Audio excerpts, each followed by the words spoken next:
we started, we were very four lads, sort of against the world, very pure, very idealistic in the sense of we didn't really know, what we wanted to do, but we just wanted to make a difference. We looked totally different. We spray painted our school uniforms. We wore eyeliner. People in London thought we were, insane for dressing like it was the height of Manchester, Happy Mondays, and then there's also the indie bands like Lush and everything. We were just like nothing like any of those bands. And the only ideals we ever had really was to make sort of rock records with intelligent lyrics. And the more you go through life being in a band, you realize it's harder to be intelligent. The life you lead, the things you're offered. It's very difficult not to lapse into that, take as many drugs and fuck as many girls as you want type routine. And we've really tried, to cling on to some of our ideals, and you realize you just get marketed and sold as a product all the time, which we knew, but it's just sometimes you slip away, and I think we have sort of clung on as much as we can. That's the way we came across, as very sort of clever people, but although we are intelligent, I think more than anything else, we were just very natural.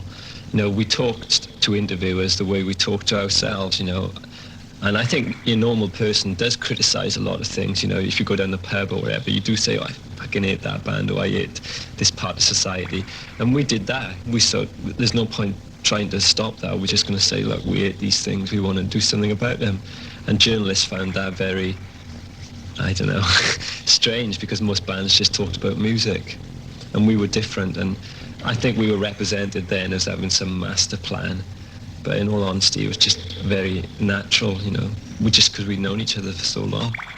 I think in Britain especially, we've been under 15 years of conservative, virtually right-wing government, and young people have and I include myself, everything has been eroded. Every sort of socialist trade union movement, has been totally destroyed.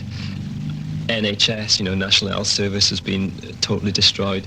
Closures of pits, of steelworks, virtually everything, and all we're left with is like a shell of a country which, clings on to a past which doesn't exist anymore.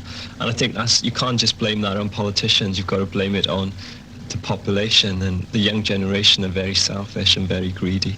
And I think that's true for all of Europe. I think young people have become very greedy, much more interested in how they look than what they do. You'd expect marches and students, anything, there's always some sort of, even if it's a token gesture, not necessarily doing something, but just some sort of gesture. And like you said, there's just nothing. There's no resilience or determination.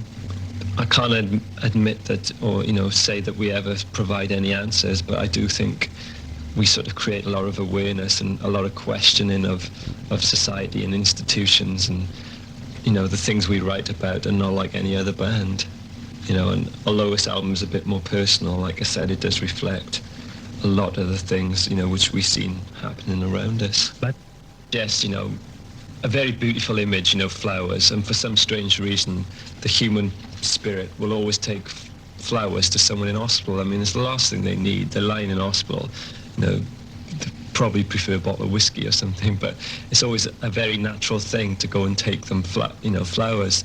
And if that could be translated into a more political context, like a thing of beauty which a human person respects, then it might be a better society.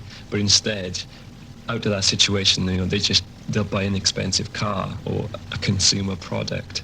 And there's traces of that in every form of life, People are just too afraid to reject consumerism, which is sad, because it doesn't really mean anything.